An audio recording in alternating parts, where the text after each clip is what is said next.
Muy bien, buenas noches.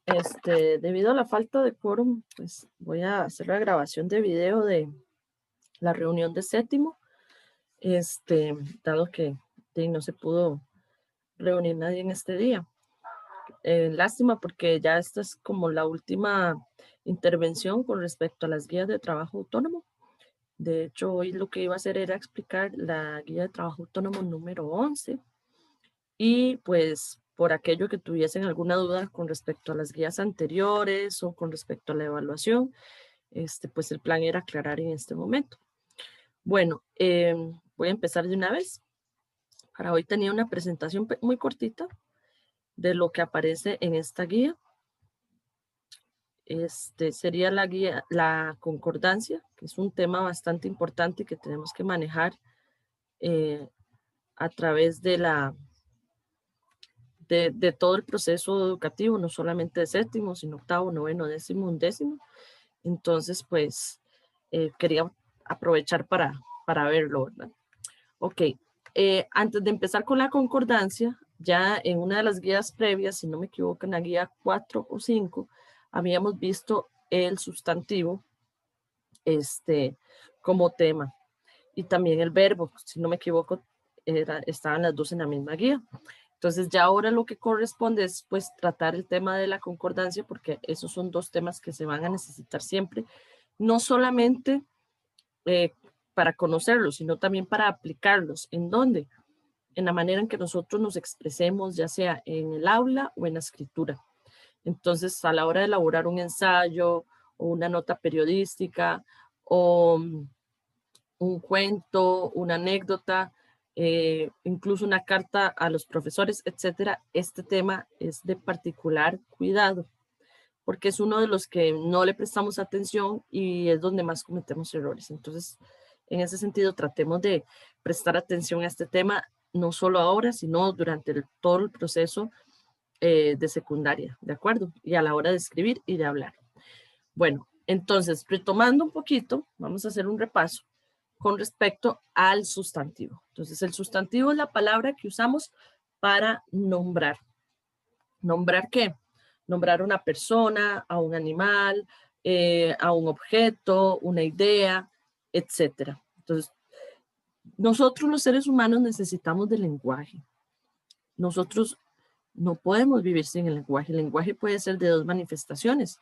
Una manifestación a través de la corporalidad, ¿verdad? O de los, de la averbalidad, por decirlo así, y también a través de la verbalidad. Necesitamos hablar. Y parte de ese hablar es nominar, nombrar las cosas. Entonces, el sustantivo resulta que es una de las palabras más importantes, no solo en el español, sino a nivel gramatical en cualquier idioma, porque es lo que nos sirve para nombrar, ¿de acuerdo? Entonces, vamos a tener eso claro. La palabra que se utiliza para nombrar personas, animales, objetos, etcétera, se llama sustantivo. El sustantivo es una palabra variable. ¿Qué quiere decir variable? Que puede cambiar de muchas formas. Entonces, por ejemplo, yo puedo decir la palabra perro, pero también puedo decir perros, puedo decir perrera, ¿verdad? Puedo decir también casa, casita, casas, sal, salero, salerito, etcétera. Entonces, todas esas palabras que estoy anunciando son sustantivos y que varían, que cambian, ¿de acuerdo? Luego están las dos formas ancilares del sustantivo. ¿Por qué les llamamos formas ancilares? Porque la palabra ancilar viene del latín, que significa anquila, esclava. La palabra anquila significa esclava. Entonces, hay dos formas esclavas, es decir, que necesitan estar siempre, o sea, solitas por sí mismas no tienen tanto valor, necesitan acompañar a este nombre o a este sustantivo, ¿de acuerdo?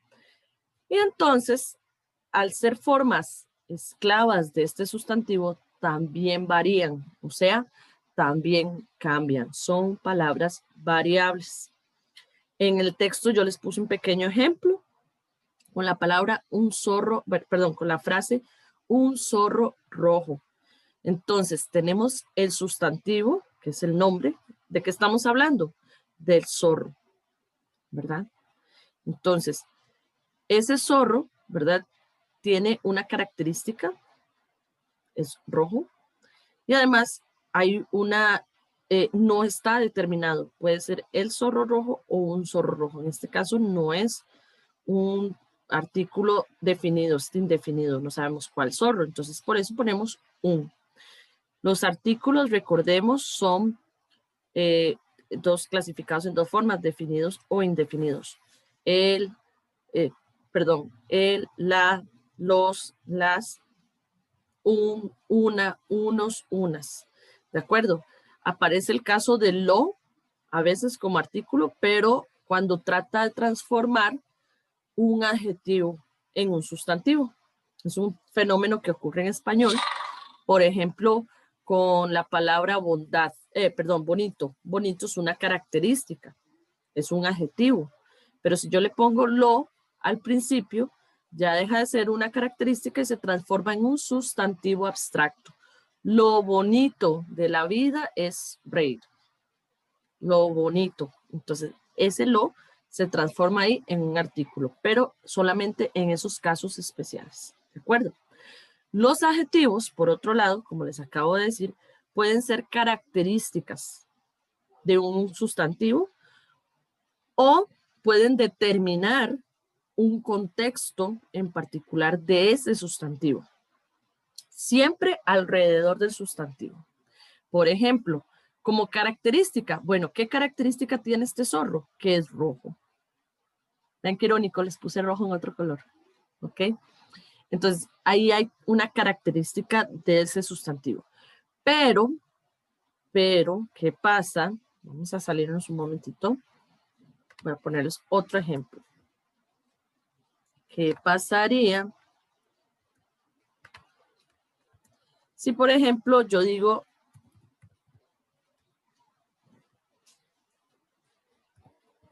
vamos a ponerlo así.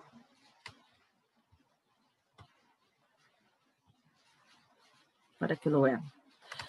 ¿Qué pasa si yo digo este zorro? Bueno, aquí tenemos el sustantivo zorro, pero aquí tenemos un adjetivo, solo que este adjetivo no me está dando una característica del animal, pero sí me está determinando un contexto. ¿Un contexto de qué? Del lugar, con respecto a la persona hablante. Entonces, si es un objeto que está cerca, yo voy a decir este o esta, o estos o estas. Si está medianamente cerca, voy a decir ese o esa, esos o esas. Y si está aún más lejos, es aquel, aquella, aquellos, aquellas, ¿verdad? Ahí tenemos entonces una distancia que se determina con respecto al sustantivo. ¿Lo ven? Entonces tenemos dos tipos de manifestaciones de los adjetivos. Los adjetivos pueden darnos características o atributos o pueden darnos un contexto. ¿Contexto de qué? Del lugar, como en este caso, este, ese, esa o esa, o aquellos. O puede también determinar cantidad numérica, 1, 2 zorros, 3 zorros, primer zorro, cuarto zorro. O puede también indicarme propiedad, mi zorro, tu zorro, su zorro, nuestro zorro. ¿Lo ven? Entonces vean que todas estas manifestaciones tenemos que tenerlas claras para poder escribir bien. ¿De acuerdo? Esto es un repaso de algo que tenemos que manejar aquí, al dedillo, chicos y chicas. Entonces, por eso les hice este pequeño paréntesis para poder empezar con la concordancia nominal que viene dentro de la guía, ¿verdad? Cuando hablo de nominal, ya esto también lo había explicado previamente, pero igual lo retomamos. Nominal viene de la palabra nomine, del latín, y nomine en español significa nombre. ¿Qué es sustantivo? El nombre. Entonces, cuando hablamos de la concordancia nominal, nos referimos a todo ese grupo que está relacionado con un sustantivo, con un nombre. Vean que aquí entonces nos indica que las formas ancilares, tanto el artículo como el adjetivo, siempre van a cambiar de igual manera que el sustantivo. Yo no puedo dejar un zorros rojos, ¿verdad? O un zorro roja. Tiene que haber concordancia entre esos elementos. A esta condición la vamos a llamar entonces concordancia de ¿qué? Género y número. Género puede ser masculino o femenino, como acabo de decir, un zorro roja. Roja es femenino, no concuerda con la condición de masculino que tienen tanto el artículo como el sustantivo. Y cuando hablamos de número, nos referimos a si es singular o plural. Un zorro rojo, unos zorros rojos. ¿Lo ven? Singular, un zorro rojo, nos referimos a un elemento, unos zorros rojos, a dos o más elementos. ¿Estamos claros? Creo que está fácil. Creo que está fácil. Bien, vamos con la concordancia entre sujeto y verbo. Bueno, dice que el sujeto de la oración y el verbo que se refiere a él deben estar en concordancia, tanto en persona como en número. Aquí vamos a hacer un pequeño paréntesis. Bueno, yo les puse este ejemplito hecho en la guía. No les pude poner la foto, lo siento a las personas que estaban deseando ver a Maluma en la guía, pero tenía que reducir espacio. Ahí se los pongo en la presentación. Entonces, Maluma es un cantante colombiano. Cuando hablamos de sujeto, no es lo mismo que sustantivo. Un sustantivo puede ser un sujeto, ¿de acuerdo? Pero no siempre es así. Entonces, cuando hablamos de sujeto en una oración nos referimos a aquella entidad o persona que va a realizar una acción o permanece en un estado o sufre de alguna consecuencia, de un accidente dentro de la oración. Ya voy a tocar ese tema. Entonces, esa entidad siempre preguntamos quién es. En este caso, ¿quién es un cantante colombiano? Maluma, sería la respuesta. Maylin es la profesora de español. ¿Quién es la profesora de español? Maylin sería la respuesta. ¿Ok? Entonces tenemos al sujeto. El sujeto es una persona. La persona puede ser primera persona, yo o nosotros. Cuando hablamos de primera persona es la persona que habla junto con otras o solita, singular. Entonces, en este caso, yo sería singular, nosotros sería plural, persona, primera persona y número singular, yo. Si hablamos de la otra persona, sería la persona que escucha al hablante, o sea, tú o vos. Luego hablamos del caso de usted, ¿de acuerdo? Por ahora vamos a hablar de tú y vos. Esas serían las dos formas de segunda persona en la gramática española, ¿de acuerdo? Pero en plural vamos a recordar que es ustedes, pero no la vamos a usar en este momento porque la que está dentro de la forma de persona sería vosotros. ¿Ok? Entonces, perdón, tú y vos son las dos manifestaciones de la segunda persona del singular.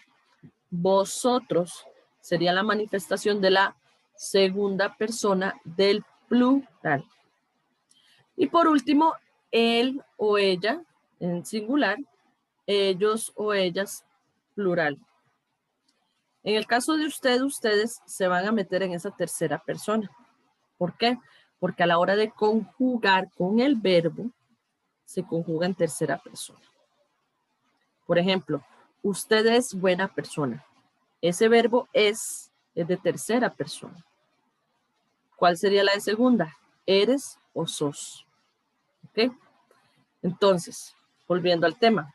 ¿Qué es lo que quiere decir esto? Que la persona, que este sujeto va a coincidir en persona y número con el verbo. Es decir, si el sujeto está en singular y en tercera persona, él, Maluma, también el verbo es.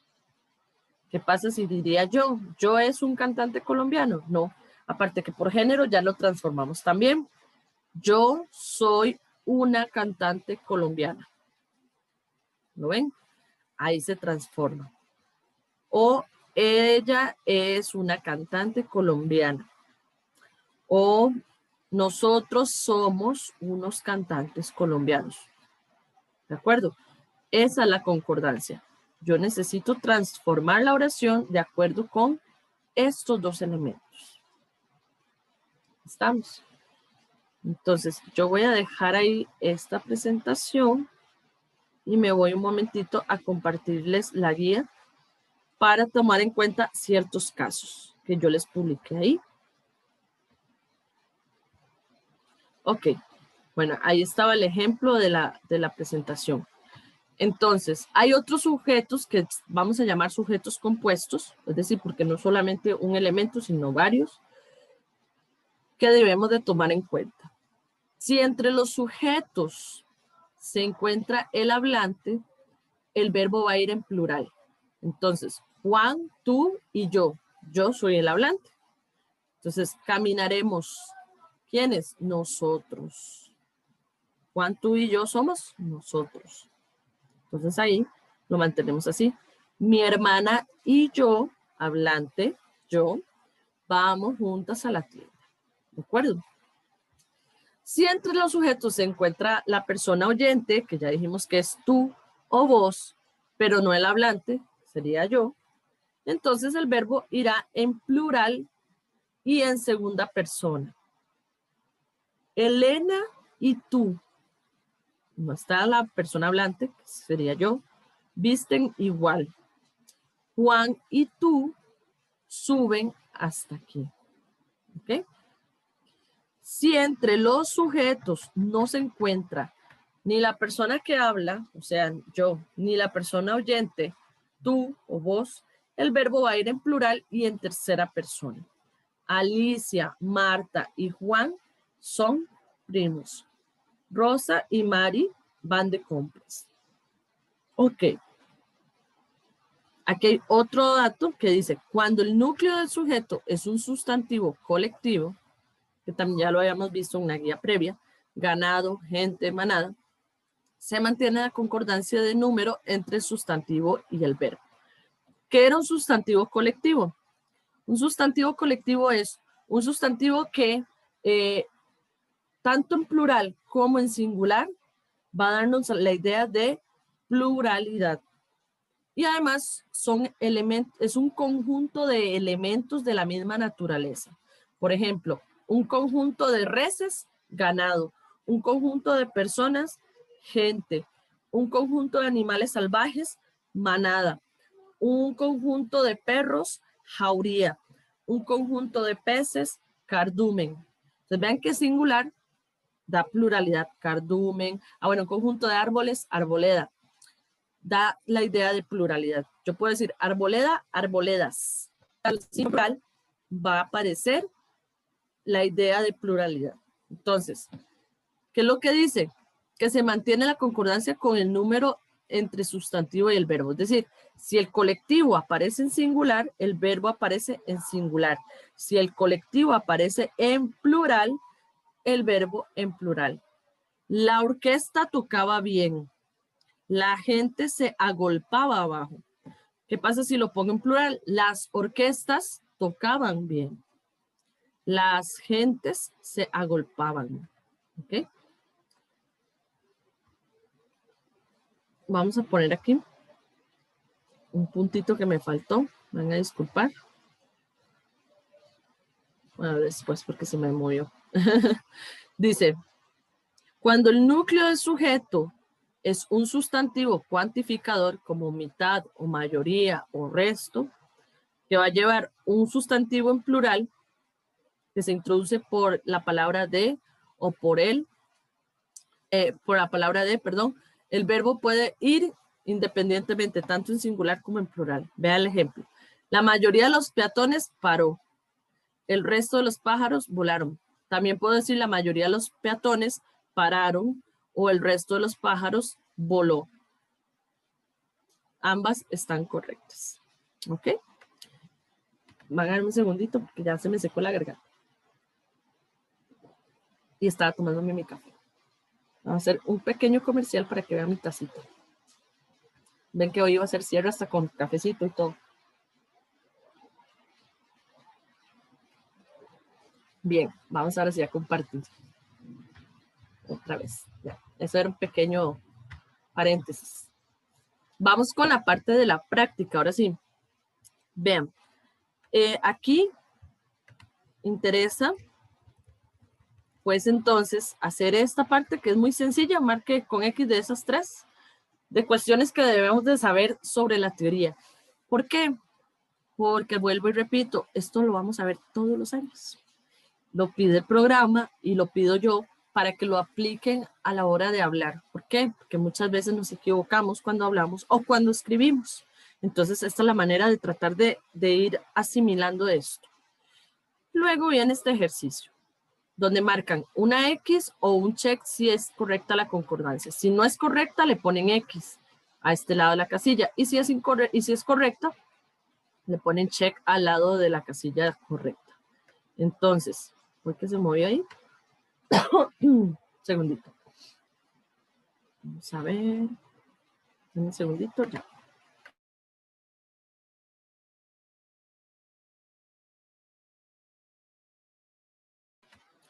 Listo, ya. Tuve un pequeño problema medio técnico. Acá. Ajá. Bien, entonces ahí están las frases que ustedes tienen que valorar. Y finalmente hacen la pequeña evaluación. Que nuevamente les recuerdo, si tienen dudas de cómo hacer la evaluación, nada más me consultan por el WhatsApp, que es donde estoy respondiendo más rápido, y con mucho gusto en lo que sea.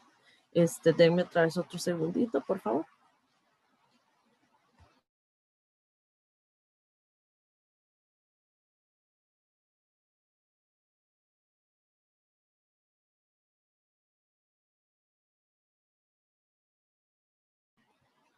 Bueno,